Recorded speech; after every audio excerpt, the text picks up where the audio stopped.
El espectro de una señal FM está centrado alrededor de F sub c. ¿Por qué? Si yo le saco la magnitud de esto, ¿sí? Voy a ver que el espectro en magnitud o la densidad espectral de potencia, y le saco la magnitud al cuadrado, tiene simetría alrededor de Fc. ¿Sí? La magnitud o la densidad espectral de potencia. Entonces, hemos hablado de un ancho de banda que va a estar limitado, ¿cierto?, por algunas condiciones de potencia. Cuando yo empiezo a estimar el ancho de banda, yo debo partir siempre de la frecuencia central. ¿Sí? O sea, esta frecuencia siempre hace parte del espectro de la señal FM. O sea, yo no puedo decir, no voy a tomar esta parte, voy a tomar esta. Como es infinita, entonces voy a tomar... No, siempre esta hace parte y el espectro está centrado alrededor de esta frecuencia. Ahora, si por alguna razón yo decidí y yo voy a considerar esta frecuencia como parte del espectro, necesariamente tengo que tomar esta. ¿Por qué? Porque estas dos tienen la misma potencia. O sea, no existe razón para que yo considere esto como parte del espectro y esta no. Y así sucesivamente. Si yo decido cortar aquí y digo ya voy a despreciar de ahí hacia adelante, pues también tengo que cortar aquí y desprecio de aquí hacia atrás. ¿Sí? Entonces el espectro siempre lo voy a ver simétrico alrededor de Fc. Y esta que nos va a permitir ahora devolvernos sobre estas diapositivas, ¿sí? Y es un comportamiento particular que tiene el beta, y ustedes lo pueden ver en sus tablas, ¿sí? Cuando, el coeficiente de Bese cuando el beta es muy pequeño, ¿sí? Cuando beta es muy pequeño, o sea, cuando beta es mucho menor que un radián, para nuestro caso, vemos que el J0 de beta, ¿sí?, se aproxima a 1. Ustedes pueden verlo. Entonces ustedes miran en las tablas, ¿sí?, donde tienen J0 de beta, ven ahí la primera fila.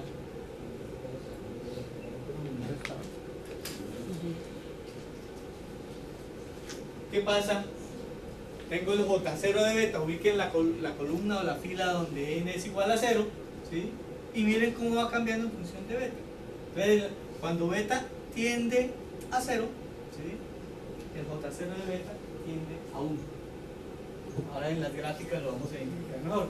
Y el J1 de beta tiende a beta medios. J1 de beta tiende a beta medios. Eso quiere decir que J sub menos 1 de beta, ¿a qué tendería? A menos beta medios, por la simetría impar que tendríamos. Y a partir de ahí, Jn de beta para n en valor absoluto mayor que 1, ¿sí?, tiende a 0. ¿Sí? ¿Eso qué quiere decir? Que cuando el beta es muy pequeño, de todas las componentes de las que estoy hablando aquí, las únicas que son significativas son estas. ¿Sí? Son estas. Para adelantarnos un poco a lo que vamos a analizar después, recuerden que estamos hablando de una modulación por un tono, ¿sí? O sea, no perdamos de vista eso. O sea, este beta tiene sentido porque la señal mensaje es un tono. Este sería el espectro aproximadamente de una señal, ¿cierto?, FM modulada por un tono cuando el beta es muy pequeño, ¿sí? Ahora, eso sería en el caso de FM.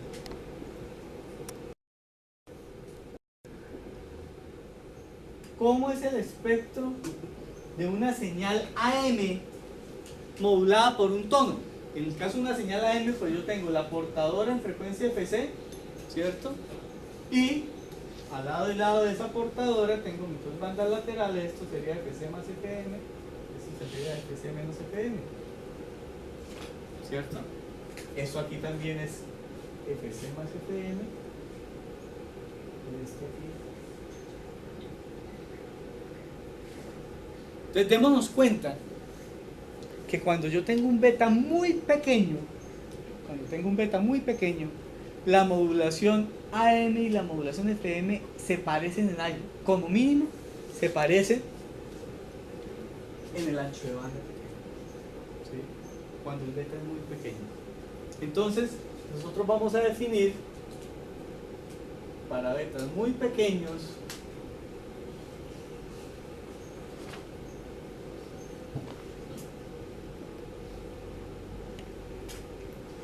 Vamos a definir la modulación como modulación de banda estrecha.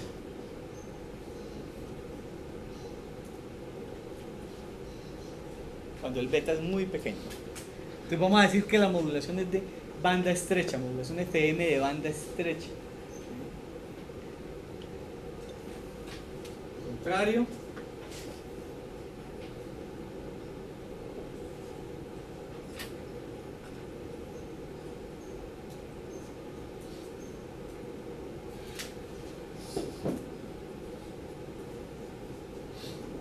Si yo tengo un beta mucho mayor que 1, vamos a decir que la modulación que yo obtengo es de banda ancha. Ya la explicación para el segundo término la vamos a encontrar.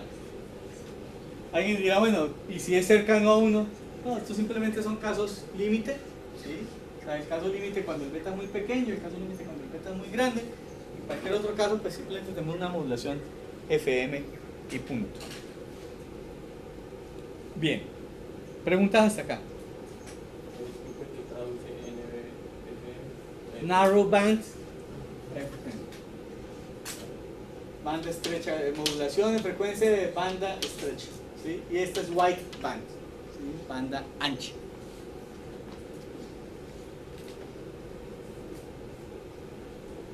Bien, hasta aquí lo único nuevo, o sea, es un recorrido rápido por lo que habíamos hecho en la clase anterior. Lo único nuevo que hemos planteado, ¿sí? Son estas propiedades. ¿Listo? Y ese concepto, ¿no? Para que lo veamos fácilmente. La última propiedad para nosotros es sumamente importante. En el caso de FM, que tiene estos coeficientes de Bessel, es este.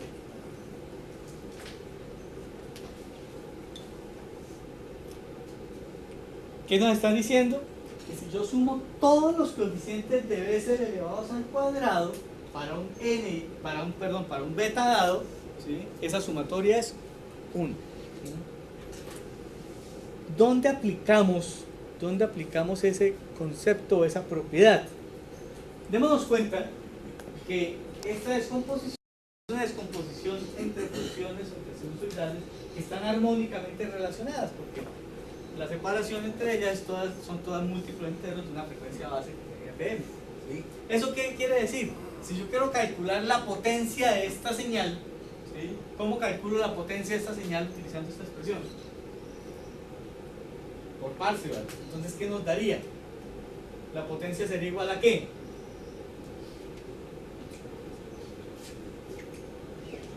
La potencia sería ¿qué? La sumatoria, ¿cierto? De los coeficientes, si estuviéramos hablando directamente de Parseval, los coeficientes de Fourier elevados al cuadrado, ¿sí? O, visto desde la senoidal, pues la sumatoria de las potencias de cada una de esas sinusoidales. O sea, nuevamente sería la sumatoria de menos infinito a infinito. ¿De quién? Pues de la potencia de cada una de estas. ¿Y a qué es igual la potencia de una de estas sinusoidales? Tendríamos que la sub está aquí afuera. J sub n cuadrado de beta, o sea, la amplitud de la sinusoidal al cuadrado sobre 2, ¿cierto? O sea, es la potencia de cualquier sinusoidal. Y ya. ¿Sí? Eso es lo que nos daría.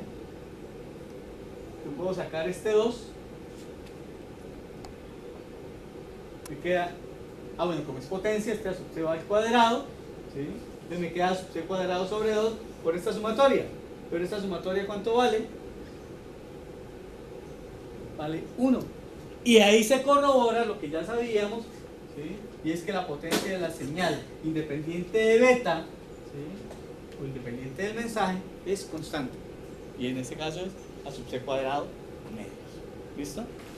Entonces, ¿quién me dice qué significa entonces? ¿Cómo puedo interpretar un coeficiente J sub n cuadrado de beta? ¿Qué me representa ese valor? De acuerdo a lo que tenemos ahí.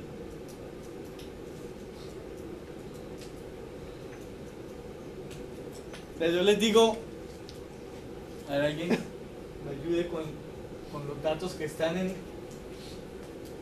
sus tablas. Por ejemplo, J3 Alguien que me dé un beta que tenga ahí en la tabla para n igual a 3, para escribir el valor exacto. 0.026. 0.0026.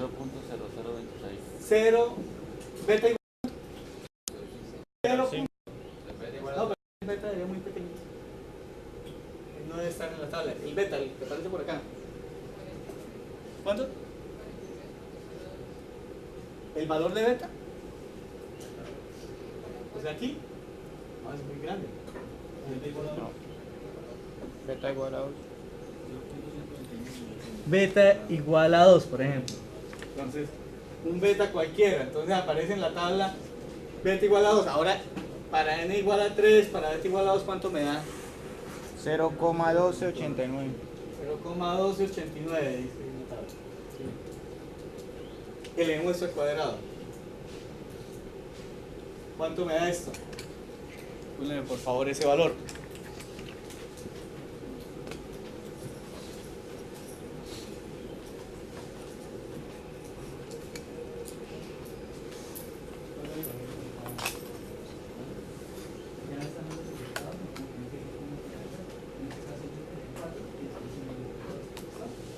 Ahora después lo revisamos en la diapositiva para todos. ¿Cuánto da esto? 0,0166. 0,0166. ¿Qué representa este valor? ¿Quién me dice qué representa ese valor? Yo diría que como va así la función, así, es una ruta como siempre, si se va a elevar al cuadrado, siempre por eso va a tender a disminuir. Bueno, tiende a disminuir, pero igual, si este valor creciera, pues este valor también crecería. En este caso, como este tiende a disminuir, este tiende a disminuir. Pero la clave está en esta expresión. Sería, profesor, como la proporción de cantidad de energía que le aporta ese a la señal. Excelente. Eso es. ¿Sí? Si esta es la potencia total, ¿sí? Si ustedes quieren, esta es la potencia total. Oiga, sáquenle el 50% a esto. ¿Por cuánto multiplican esto? Por un medio. Sáquenle el 10%, multiplican por 0.1. ¿Sí? Oiga, que sáquenle el el 1,66%. ¿Sí? Pues ¿por cuánto multiplican? Por esto, pero ¿qué es esto? ¿Sí?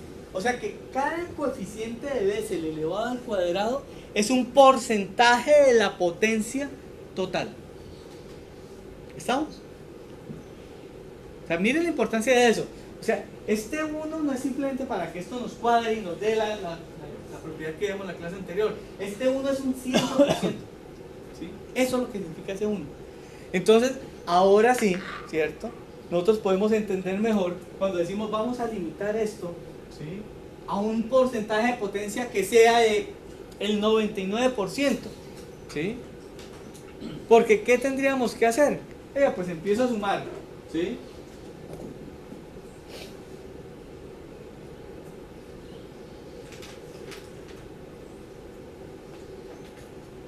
Voy a escribir la expresión completa.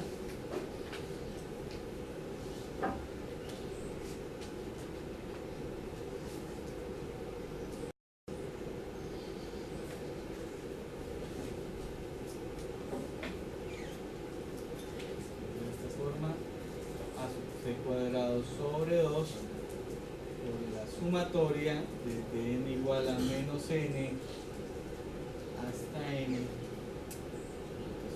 cuadrado de beta. Entonces, si yo hago esta sumatoria, ¿cierto?, pues ya no estoy contando con toda la potencia, con todo el 100% de la potencia. ¿Sí? Entonces yo tendría acá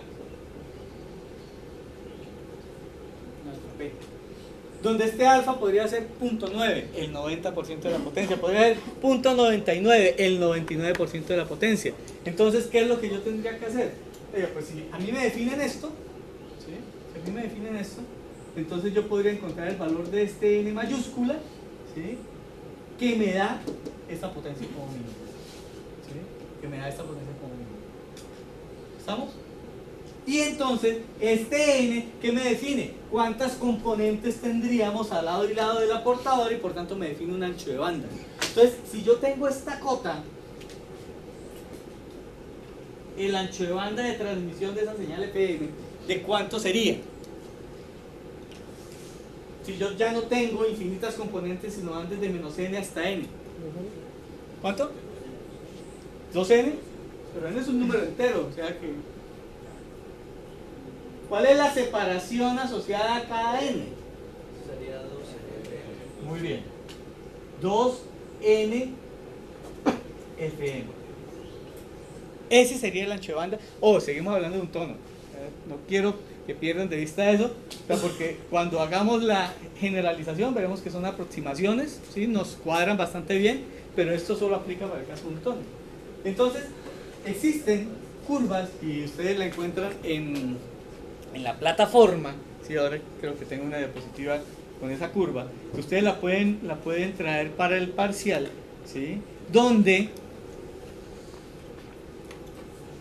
se encuentra el valor de este n que está en función de qué creen ustedes que normalmente se establecerá el valor de este n, que a veces uno dice n, bueno, en algunos casos en vez de decir ln, de hecho en la curva, se llama curva universal para la medición del ancho de banda de FM, llaman a ese n el n máximo. ¿Por qué n máximo? Porque es el máximo valor que yo le voy a dar, ¿cierto?, a la componente que voy, o a las componentes que voy a escoger para medir el ancho de banda. Entonces, ¿de qué dependerá el valor de ese n máximo? ¿De qué creen que dependa? ¿O será que siempre es lo mismo? Sin importar.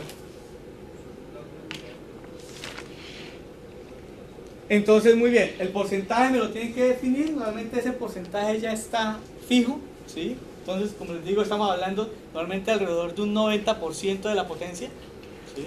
Entonces ya me definen ese n, perdón, ese alfa, ¿sí? Pero entonces este n, ¿cierto?, no siempre va a ser el mismo. Va a depender de qué es lo único que nos cambiaría ahí, que nos podría llegar a cambiar entre una señal FM y otra. ¿Qué? Beta. Muy bien. Beta.